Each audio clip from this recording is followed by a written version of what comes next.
কিও ভাত খেয়েছেন না? রান্না বান্না হয়ে গেছে তো। ভাই কি ভাবসা কইছে আজকে?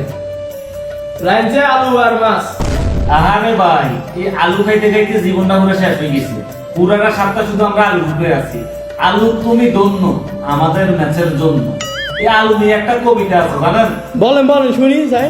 আব্দু ভাইয়ের রাঁধছে কদু, লগে দিছে আলু। মাকসুদ ভাইয়ের রাঁধছে মুরগি, তাও দিছে আলু। সেলিমের রাঁধছে পটল, লগে দিছে আলু।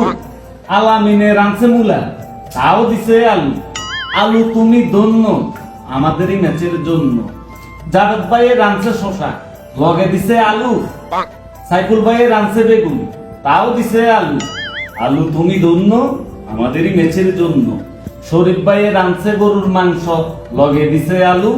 মাসুদ মিয়া রাঁধছে ডিম, তাও দিছে আলু। আলু তুমি ধন্য আমাদের ম্যাচের জন্য।